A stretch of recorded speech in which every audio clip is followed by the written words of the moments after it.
नमस्कार, स्वागत है।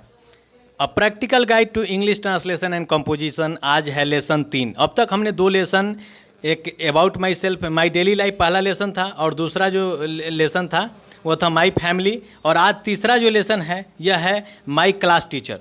तो हम शुरू करते हैं आज माई क्लास टीचर जो टॉपिक है इस संबंधित हम ट्रांसलेशन बनाएंगे, हिंदी से अंग्रेजी में अनुवाद करेंगे। यदि आपने पिछला वीडियो नहीं देखा है तो मैं बता दूं कि a practical guide to English translation and composition K P. Thakur की किताब है, बहुत ही ज़बरदस्त बुक है।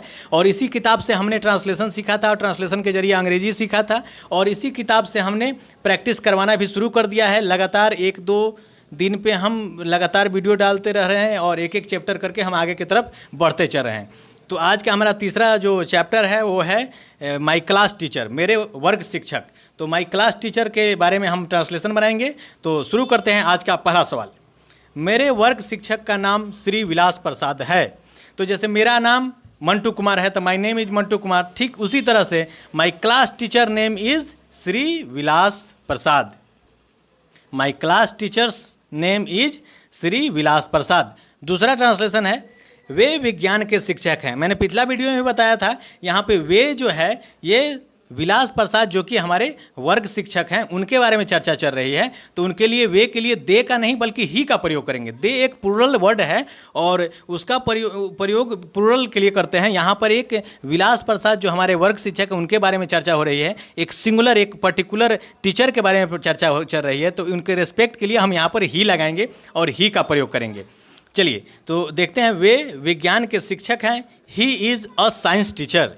He is a science teacher, simple सा था। अगला देखते हैं, वे समय पर स्कूल आते हैं। सिंपल प्रेजेंट टेंस है, आना का होगा कम, तो ही और ही के साथ कम्स लगता है। हमारा पहले का वीडियो आप देखकर समझ सकते हैं। तो he comes to school in time, समय पर का होता है इन टाइम। नेक्स्ट क्वेश्चन है, वे एक सुयोग शिक्षक हैं। कहते हैं ना कि एक बेहतरीन टीचर, तो वही वे एक सुयोग टीचर हैं। तो इसके लिए हम प्रयोग करेंगे he is a qualified teacher. He is a qualified teacher. अगला है, श्री प्रसाद एक लंबे और स्वस्थ व्यक्ति हैं। तो लंबे के लिए तो लॉन्ग होता है, लेकिन यहाँ पर आदमी की बात हो रही है, श्री प्रसाद सर के बारे में हम बात करें तो उसके लिए टॉल का प्रयोग करेंगे। तो Shri Prasad is a tall and healthy man. Shri Prasad is a tall and healthy man. अगला है, उनकी पोशाक हमेशा सादी रहती है। तो पोशाक का प्रयोग हुआ है तो उसके लिए होगा अंग्रेजी ड्रेस। तो हिज ड्रेस इज ऑलवेज, सदा मतलब हमेशा के लिए होता है always. His dress is always simple. उनकी पोशाक हमेशा सादी रहती है। His dress is always simple. वे स्वभाव से बहुत नर्म हैं। इसका होगा, नर्म का होता है पोलाइट और स्वभाव से होता है बाय नेचर। तो वे के जगह पर कोई और, तुम स्वभाव से बहुत नर्म हो, you are very polite by nature. तो उसी तरीके से यहाँ पर होगा he is very polite by nature. वे स्वभाव। हाँ, अगला है, वे बैडमिंटन खेलना पसंद करते हैं। अगला है, वे बैडमिंटन खेलना पसंद करते हैं। तो पसंद करना का होगा like. He likes to play badminton. He likes to play badminton. Next है, श्री प्रसाद लगभग 40 वर्ष के हैं। तो श्री प्रसाद मैंने बताया था कि 40 वर्ष का होगा 40 ईयर्स ओल्ड लिखने का जरूरत नहीं है। यदि आप 40 लिख देते हैं तो उसका ही मतलब वही निकल के आएगा। श्री प्रसाद इज़ अबाउट 40, क्योंकि यहाँ लगभग है इसलिए अबाउट का प्रयोग करेंगे।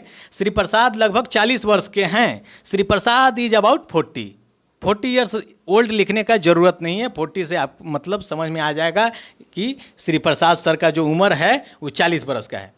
अगला है, लेकिन देखने में वे 30 के लगते हैं। बहुत लोग के साथ होता है, खान पान रहन सहन अच्छा है तो उनका एज देखने में कम लगता है, और जिनका खान पान रहन सहन ढंग का नहीं है 30 के होते हैं या 50 के लगते हैं। तो जो हमारे प्रसाद सर हैं बहुत बेहतरीन टीचर हैं, खान पान रहन सहन उनका ठीक ठाक है, इसलिए वो देखने में 30 के लगते हैं।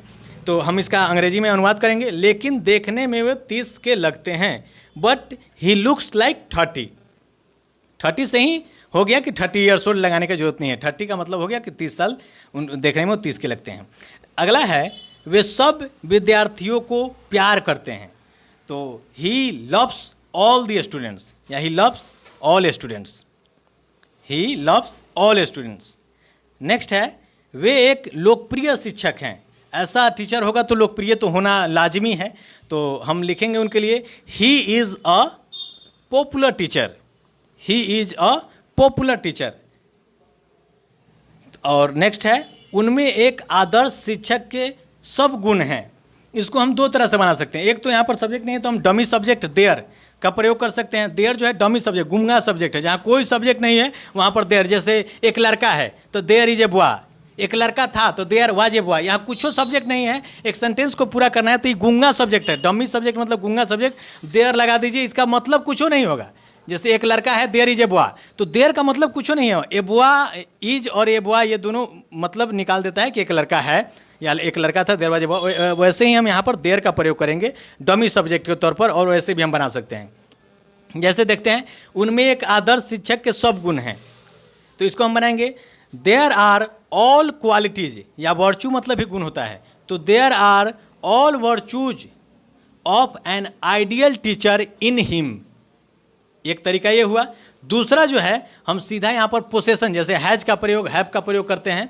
मेरे पास एक कलम है, आई हैव ए पेन। उसी तरह से यहाँ पर हम मानते हैं कि जो हमारे क्लास टीचर जो हैं विलास सर, उनके पास बहुत सारे मतलब गुण हैं, तो ऐसे ही बना सकते हैं he has all virtues of an ideal teacher. ये दोनों तरीका से आप बना सकते हैं, जौन सा भी आपको सुविधा लगे, दोनों जानना दोनों जरूरी है। He has all virtues of an ideal teacher का मतलब हुआ उनमें एक आदर्श शिक्षक के सब गुण हैं।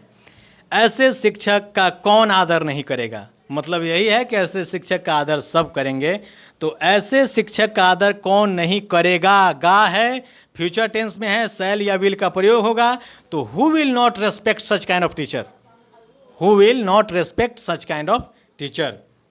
तो आज हमने इस टॉपिक पे चर्चा किया। आज का जो टॉपिक था माय क्लास टीचर, मेरे वर्ग शिक्षक पर आज जो टॉपिक था उस पर हमने हिंदी से अंग्रेजी में अनुवाद किया। अगले वीडियो में फिर एक अगला टॉपिक लेकर के आएंगे।